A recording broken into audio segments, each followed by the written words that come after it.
Bonjour à tous et bienvenue dans cette nouvelle vidéo. Aujourd'hui, j'avais envie de te parler d'un sujet qui me tient vraiment à cœur.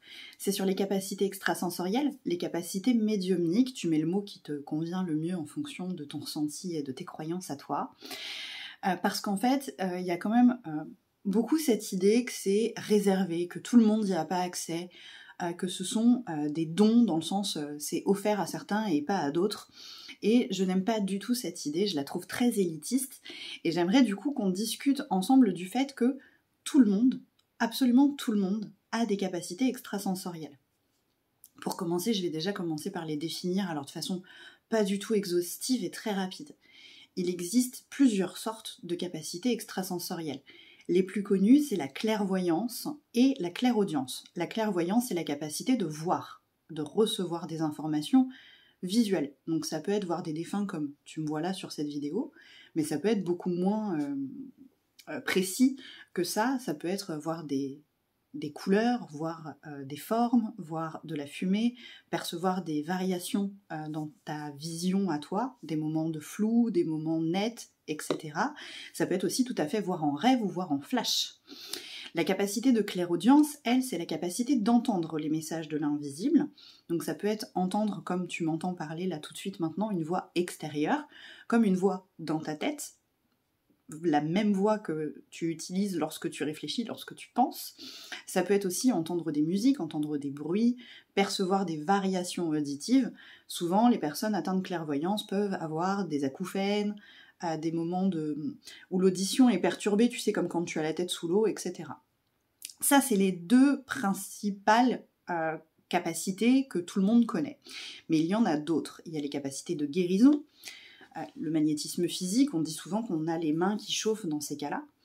Il y a les capacités également de clair ressenti. Vous savez que j'en ai déjà parlé dans d'autres vidéos puisque c'est l'une de mes capacités principales, c'était la toute première présente. Donc là, c'est percevoir dans le corps et par le corps des douleurs, des picotements, du chaud, du froid, des lourdeurs, etc.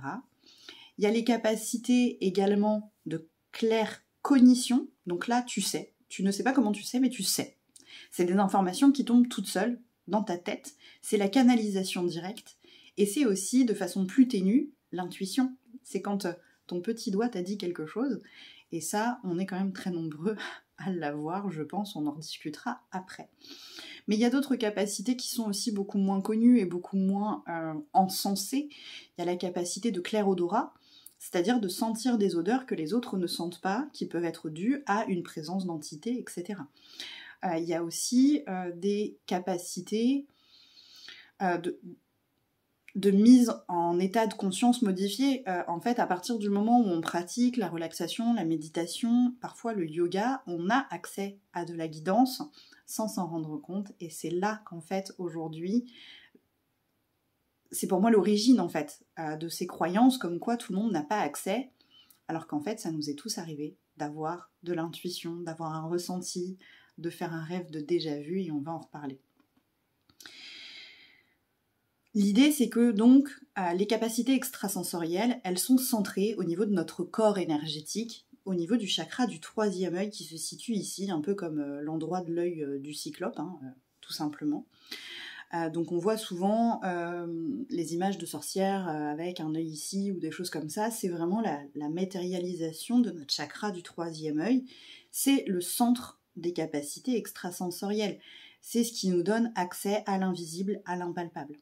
Donc ça peut être évidemment en lien avec des présences d'entités, de défunts, mais ça peut être aussi un lien avec l'avenir, un lien avec le passé, la capacité de se connecter à ces informations-là. Ça peut être aussi des renseignements énergétiques, on peut ressentir des failles géobiologiques par exemple. On peut aussi percevoir des vortex, etc., qui permettent aux entités de passer, ou il y a des gens qui perçoivent tout simplement le corps énergétique des gens et leur aura. Donc en fait, il y a une multitude de capacités extrasensorielles, il y a une multitude de couleurs, de palettes et de variétés de choses qui est possible ou pas de faire. Et je pense que c'est vraiment du fait qu'on ne connaisse pas bien les différentes capacités extrasensorielles qu'on pense que tout le monde n'en a pas, alors que tout le monde en a. J'ai pratiqué des centaines de soins et je peux vous assurer que tout le monde a un chakra du troisième œil. Parfois, il n'est pas du tout en forme. On voit que les capacités ne sont pas du tout accueillies par la personne. Par contre, elles sont là quand même. On a tous la capacité de devenir un athlète de haut niveau. On a tous un corps physique qui nous permettrait, si on le souhaitait, en fonction de notre force et de notre particularité, de travailler pour devenir bon. Je dis souvent en consultation qu'on a tous la possibilité de devenir plombier. Tous, on peut tous apprendre la plomberie. Par contre, il y a des gens que ça va intéresser et d'autres pas. C'est exactement la même chose avec nos capacités extrasensorielles. Il y a des gens qui vont les accueillir, qui vont les travailler, qui vont les développer, qui vont les rendre de plus en plus précises et efficaces. Et il y a des personnes que ça ne va pas du tout intéresser, voire que ça va aussi effrayer, et c'est tout à fait légitime, il n'y a pas de jugement là-dessus, et qui donc vont complètement venir bloquer le chakra du troisième œil, et donc leur capacité extrasensorielle. Il y a des personnes chez qui, dès l'enfance, dès très jeunes, les capacités extrasensorielles sont très très fortes. C'est pour ça que d'ailleurs j'ai mis en place des accompagnements pour les papas et les mamans et les enfants qui ont des capacités extrasensorielles fortes, parce que je sais que ça peut être extrêmement brutal, violent, et que ça peut parfois provoquer de l'insécurité chez l'enfant et de l'inconfort chez le papa et la maman qui ne savent pas comment accompagner leur enfant. Donc il y a des gens chez qui les capacités extrasensorielles sont très fortes dès le plus jeune âge. Il y a des enfants qui sont clairvoyants, clairaudients, qui voient et perçoivent les défunts à 3-4 ans.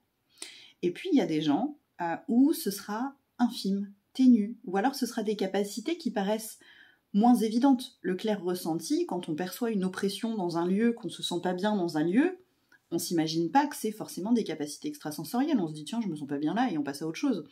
Donc elles peuvent passer pour invisibles, pourtant elles sont bien là. L'une des capacités aujourd'hui qui est très encensée, c'est la capacité d'empathie. On peut tous avoir une des capacités d'empathie, de comprendre l'autre, de se mettre à la place de l'autre. Le vrai empathe va avoir accès au corps émotionnel de l'autre et percevoir ses émotions à l'intérieur de lui-même. On le confond souvent d'ailleurs avec l'hypersensibilité, qui pour moi est quelqu'un qui est sensible à lui-même et non pas aux autres. Mais ça c'est un autre débat. Bref, on a tous été confrontés à des choses dans notre vie qui nous montrent qu'on a des capacités extrasensorielles. Qui n'a jamais fait de rêve de déjà-vu? Qui n'a jamais fait allusion à la petite voix dans sa tête qui lui a dit quelque chose? Je prends souvent un exemple en consultation, c'est quand on est au volant. On est sur la route, on rentre du travail, on prend toujours ce chemin-là, et on ne sait pas pourquoi il y a une petite voix qui nous dit et tiens, et si je passais par là? En général, on l'écoute pas du tout, on dit non mais je passe jamais par là, donc non, en fait je vais prendre le même chemin que d'habitude. Et là, on se rend compte, 5-10 minutes plus tard, qu'on aurait dû écouter notre petite voix parce que comme par hasard, on va se retrouver bloqué derrière quelqu'un qui avance pas, derrière un tracteur, on va se retrouver coincé dans un embouteillage à cause d'un accident ou autre. Souvent, on se rend compte qu'on aurait dû écouter notre petite voix. Ça, c'est de l'intuition. Clairement, tout le monde a la possibilité de se connecter à son intuition. Après, plus tu l'écoutes, plus elle parle clairement.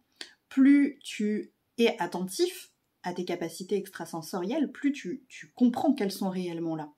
Et tu as complètement le droit, évidemment, de ne pas en vouloir, de ne pas vouloir être confronté à de la clairvoyance, à du clair ressenti. Ça, c'est un autre travail, c'est un autre débat. C'est le travail de l'accueil des capacités extrasensorielles, et ça peut évidemment se travailler. Mais on a tous un terrain possible pour des capacités. Après, on n'a pas tous les mêmes capacités. Et c'est là, justement, que c'est intéressant, parce que c'est là qu'on va apporter des choses variées et différentes. C'est là que tel médium ne sera jamais concurrent avec moi ou avec un autre médium, puisqu'on a tous une sensibilité différente, on a toute une façon différente d'appréhender notre médiumnité et nos capacités extrasensorielles.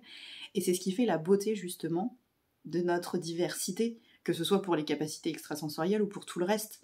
Je ne suis pas la même personne que mon voisin, que ma voisine, que ma fille, que mon mari, et c'est normal, et c'est exactement la même chose pour les capacités extrasensorielles. Donc demande-toi ce qui t'est déjà arrivé. Est-ce que tu as déjà fait des rêves? Ah, donc tu serais plus sur un profil de clairvoyant. Est-ce que tu as déjà eu des ressentis dans ton corps, des sentiments d'oppression, des sentiments de malaise dans tel ou tel endroit? Ah, donc ton profil serait plutôt du clair ressenti. Est-ce que tu as déjà eu les mains qui chauffent très très fort? Ah, peut-être un potentiel de guérison et de magnétisme. Et tu n'es pas enfermé dans une case. Moi aujourd'hui, je travaille aussi bien avec mon clair ressenti qui reste mon support principal, mais j'ai développé de la canalisation, de la claircognition donc, j'ai développé de l'intuition, donc encore une fois de la claircognition, j'ai développé également des capacités de clairvoyance puisque j'ai des flashs, des images qui me tombent lorsque j'ai les yeux fermés. Par contre, je ne suis pas la clairvoyante qui voit les entités comme vous me voyez là sur cette vidéo. Et c'est ok, c'est merveilleux. Il ne faut pas présumer que quelqu'un qui voit et entend est un meilleur médium que quelqu'un qui perçoit ou qui ressent les choses. Vraiment, c'est toutes les fausses croyances sur la médiumnité que j'aimerais essayer de faire tomber aujourd'hui au travers de cette vidéo. Vous êtes médium, si vous le voulez. J'espère que cette vidéo vous aura plu. S'il y a des questions, n'hésitez pas en commentaire ou si c'est trop privé à me contacter directement. Je vous rappelle que en bio sur la vidéo, sur la chaîne YouTube, vous avez le site internet avec absolument toutes mes coordonnées. Et si tu as envie de travailler et de découvrir tes capacités extrasensorielles, pourquoi pas aller regarder tout de suite la vidéo sur les ateliers de développement de la médiumnité que je propose. Belle journée à tout le monde!